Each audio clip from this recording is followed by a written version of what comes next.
Hello YouTube, how's it going? It's the Professional here. So today I want to do a reaction to the official Red Dead Redemption 2 gameplay video.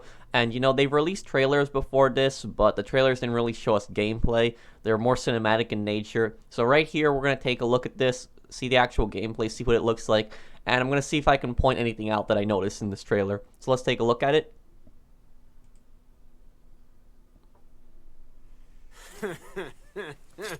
They'll probably hang you, buddy.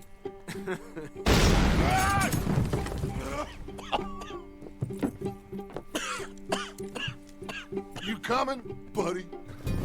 In the late 1800s, America was evolving, on its way to becoming the most powerful country in the world.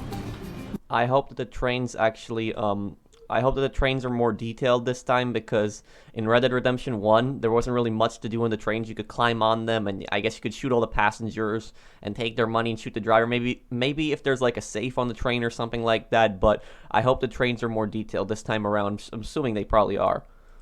New immigrants arrived, thriving outposts became towns, and civilization was spreading rapidly into the huge, wild, and lawless frontier. With Red Dead Redemption 2, Rockstar Games aims. That's a very beautiful countryside. I really hope that you can literally climb up on all these mountains here. You can go up on all this terrain. I hope this isn't just like background terrain that you see from a distance, but you can't go to it. So I hope that all of this here, I hope all of that is explorable. To create a living world that's not simply open, but deeper. Come on, pretty boy. More interactive and detailed than ever. Pretty boy? Combining action,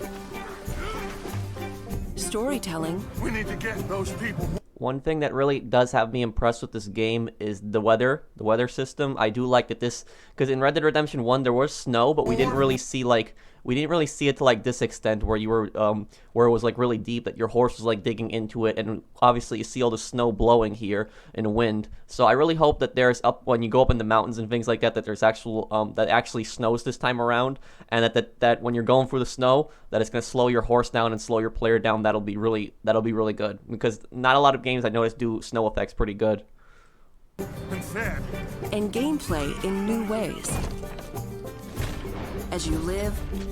Okay, this right here, this looks like a Maxim machine gun. It's actually one of the first machine guns that were ever developed. This gun changed the history of warfare. It's obviously not going to be a weapon that you can buy, but it might be like emplaced like on a carriage or like on some kind of like post.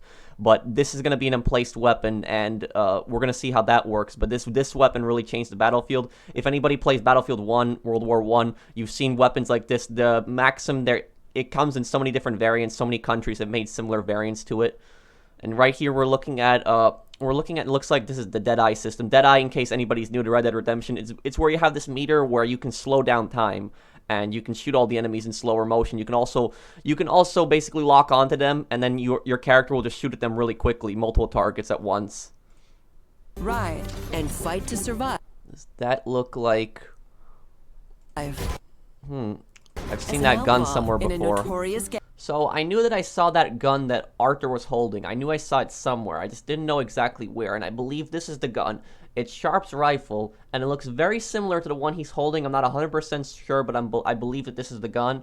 And Sharp's rifle, this is the kind of gun that you would have seen in the Wild West setting. It was in service 1850 to 1881, but outlaws would have probably been using it after then. And since the game takes place in the 1890s, it's probably a later version of the rifle. And what Sharp's rifle basically was, it was a breech-loading rifle, which means that you would load a single round.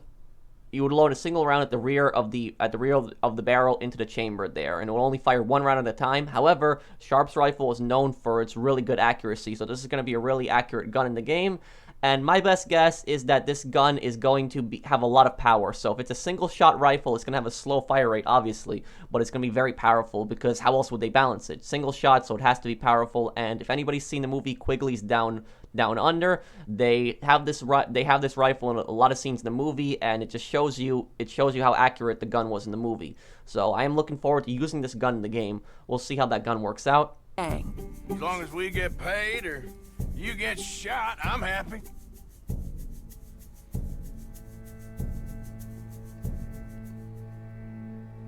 The game is an attempt to capture this pivotal moment when the Age of Outlaws was ending and the modern world was born. There is a huge world to explore, set across a range of America's heartland and frontier. From harsh mountain trails and dense forests to untamed swamplands and sweeping deserts, rugged livestock towns to modernizing cities and much more. One thing that does have me a little concerned is I see all the different environments and it looks cool and amazing, but they haven't really talked about the size of the map yet. That's one thing that has me a little concerned. All populated with a diverse cast of characters from turn-of-the-century life. Now shoo, please. I'm waiting for someone interesting to turn up. You play as Arthur Morgan, a trusted senior gun in the Vanderling Gang, a band of outlaws and outcasts on the run from the pressures of civilized life. We're gonna borrow a little money from old Uncle Sam and be out of his hair once and for all. It looks like John Marston right here, the main character in Red Dead Redemption 1. Each time they're forced to flee an area, the gang sets up a camp as a base. This is where gang members eat, sleep, perform chores, play games, and share stories. Anyway, I got caught by some hill country sheriff stealing a chicken, I think it was. My prediction for this game is that the gang is going to move from each region of the map, so like from the forests to the swamps to the mountains to the desert. There's probably going to be a camp in each region, and it's probably going to be like Act 1, Act 2, and Act 3 and Act 4 of the game. So that's when they're saying that they have to flee a region. They're probably fleeing from all the marshals chasing them. And he decided I was going to be hanged for it. These are the people Arthur calls family, and you will get to know each gang member over the course of the game. So, you save the silly bastard's life, then you and him go robbing sheep. Helping the camp with food and supplies will keep morale high, while spending time with other gang members can reveal new secrets, fun things to do, and opportunities for mischief. How about you and me go and redistribute some property? In and out of camp, the world is alive and responds to the player. Well, ain't this a rare treat? And your guns aren't the only way to interact with the environment. Call out to a passing rider. That's a nice horse. Talk yourself into trouble with a local tough guy. Clear out. Or out of trouble with a town sheriff. Or intimidate a witness into silence. I do like that, how you can just shoot up in the air like that and just scare people. But I wonder how how detailed this dialogue system is going to be. We see right here, threaten, dismiss. So we're gonna see exactly how this dialogue system works, and if apparently you can do this with every NPC, it'll make the game very unique. It'll make the NPCs more interactable, versus like in many other GTA games, and even in Red Dead Redemption 1 and even LA Noire, like open world games that Rockstar have done. The NPCs have always been there, but they haven't had that system where you could really interact with them. Like in GTA 5, you could curse at them, like you could press one button and your character would say something, but it wasn't really detailed. So it looks like here we have multiple options, so we'll see how that works out when the game releases. And more. Keep your mouth shut, or you're dead, friend. You don't want to involve yourself with this. Confrontations can be escalated or diffused. Take it easy. Do what you want. I don't care. You can form friendships. God, you did it! Or make enemies as you choose. You killed my cousin, you sick son of a bitch! Your actions have consequences. So it looks like there's going to be a lot of random events coming back. Red Dead Redemption 1 was known for its huge number of random events. It happened much more than in GTA 5. Random events are basically random things that happen in the world, and so, most oftentimes you have two ways of dealing with that situation. Like for instance, you have a guy here on a ledge, you could probably help him up, or you could probably leave him there. You have the guy that was caught in the bear trap. And, you know, so they have, a lot of times they have different rewards, and maybe they'll lead to a possible random encounter, maybe like a mission later on. We'll see. But looks like, obviously, the random events are coming back. And it's up to you to decide just how honorable Arthur is. Should I have killed you, Jimmy Brooks? Me? Shooting and fighting have both been radically improved to make combat deep and engaging at all times. Each weapon has unique characteristics, with realistic I love that right now. I love that animation, how you actually see the bullets. You actually see the bullets being loaded into the chamber. That's a lot of level of detail. That's truly next gen. reload and recoil, that always keeps the player grounded and connected to the action in a gunfight. Gun combat looks pretty good. We noticed in this farm right here is on fire in the background. You know, it'd be pretty cool if you could actually set things on fire like there's actual buildings. But my best guess is you're probably not going to be able to. This is just probably just for a mission, I think. Probably a mission or an activity where this specific building is set to burn. But most likely you're probably not going to be able to burn actual buildings. And it looks like the bandit mask is back. The bandit mask, most likely people aren't going to know that that was you. And Red Dead Redemption 1, I just haven't played in so many years, but I believe that if you wore the bandit mask, it didn't really affect your honor because you had an honor system of how much people respected you in the game, depending on what kind of actions you did. In a similar way, the bond with your horse is crucial and changes based on your treatment of the animal. Hold still, girl.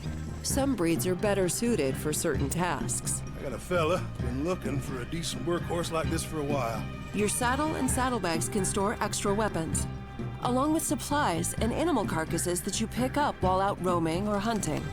There's a lot more detail to the horses this time around because in Red Dead Redemption 1 you could also hunt, but you didn't really see the dead animals. You weren't really carrying those on the back of your horse. Here you are. You just took the skin, you took the pelt in Red Dead Redemption. So it looks like here you're traveling, and that's probably going to slow you down. So like if you kill certain animals, depending on how heavy the animal is, it's probably going to slow down your horse. And it looks like there's also a lot more detail to the horses, and it looks like there's more to just a stamina bar because in Red Dead Redemption, there was just really a stamina bar where you had to learn how to control the horse at a certain pace because if you went with the stamina too much, the horse would kick you off, and certain horses were better than others, certain ones were faster than others. So see that works. The horse can also carry different weapons. I hope that doesn't limit you in the amount of weapons that you can actually carry, but I mean, looking on the bright side, it's also a little bit more realistic that you're not going to be able to pack all these weapons. You can put those on your horse, and it looks like you have to take care of the horse to some extent. Maybe there's like a like bar, how much the horse likes you, and the more the horse likes you, maybe its stamina increases, maybe it can carry more things like that. Over time, the bond between you and your horse will grow, making them easier to control in tense situations. Yeah, he's a great horse, aside from when the devil got him. A rich and varied ecosystem thrives in the world, full of predators, prey. Looks like we got crocodiles this time around. They weren't in Red Dead Redemption 1, so we're gonna see these are obviously gonna be in the swamp area. I wonder how these animals are gonna work. Prey and scavengers, all smart and sometimes deadly. You wanna come with me? I'll show you how we hunt one. Hunting helps the camp or earns you money. Wound an animal and you'll have to track them down. Animal pelts and other items you find can be traded for cash to use at general stores, gunsmiths, saloons, and elsewhere. This is the #1 thing that has me concerned about Red Dead Redemption. I hope that Red Dead Redemption 2, that it has a really good economy, like a really good in-game economy, because if you can commit like all these crimes, all these different robberies, you can hunt animals, and you can sell their skins and things like that, I really hope that there's a lot of different things in this game that you can spend your money on. Like, I hope that it's not just guns and like simple supplies. I hope there's something more to it. Maybe like, maybe like upgrading your camp, maybe like different clothing options, maybe like renting a room in a saloon, maybe like owning some kind of small properties. Nothing like big like GTA, obviously, because it's the Wild West, but I just really hope that there's a good economy and there's a lot of things in this game to spend your money on. Because if you can do all these activities where you're all these robberies and all these hunts and all these different activities, you get money and there's not much to spend it on, there's not going to really be much point in doing these activities. This is God's own country, and I feel I'm in purgatory. This is a world that is rich in depth and detail, all designed to be explored on horseback or the open world does look really beautiful. On foot. As you live the fateful journey of a gang of outlaws on the run across America. In the next gameplay video... Oh, here we go. Now we have the trains. I was talking about this earlier. This looks like John Marston right here. Could be wrong, but it looks like him. And look, the trains have a lot more detail this time around. I'm seeing right now. He just fired up in the air. That's meant to scare the passengers. So I do like that option. How you can just fire up in the air and just scare the people. We'll look at missions, activities, enemy gangs, robberies, other things to do, and much more, including the evolution of sharpshooting using the Deadeye system. Yep, Deadeye. October 26th.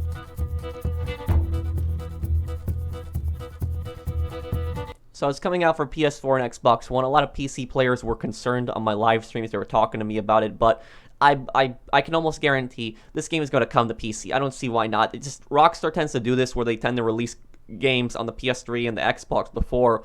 Now it's PS4 and Xbox One, and they're probably going to release it on PC a few months later, maybe like around springtime, but I don't see why it wouldn't be released on PC. It's going to come to PC, so PC players, don't worry, but it's just unfortunately, it's going to come at a later date for you guys, but I am excited for this game. We'll see what this game has to offer, and they didn't really give us a time frame on when their next video is going to be up. They said in the next video we'll talk about this, but I guess we'll see. I'm really curious, the robberies and the economy, how that works. I hope they go into a lot of detail on the different things. The gambling, I hope they show that a tiny bit here, but I hope that the gambling is really well explained.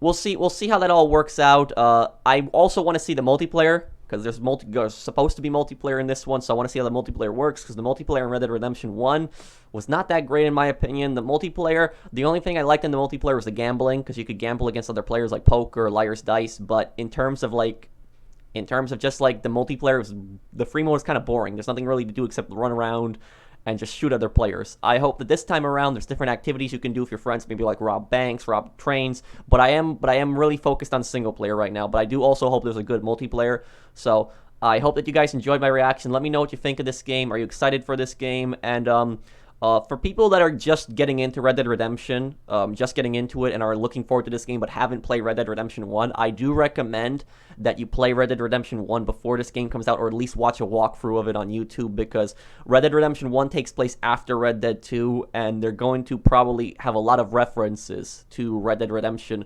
A lot of things that they didn't fully explain in Red Dead Redemption 1 are probably going to be answered in Red Dead Redemption 2, so I do suggest anybody just getting into the game to watch a walkthrough at least of Red Dead Redemption 1. So I hope you guys enjoyed. Let me know what you think down below. Like the video if you enjoyed. Leave a comment. Let me know what you think. And I'll see you guys in the next one. Take care, everyone.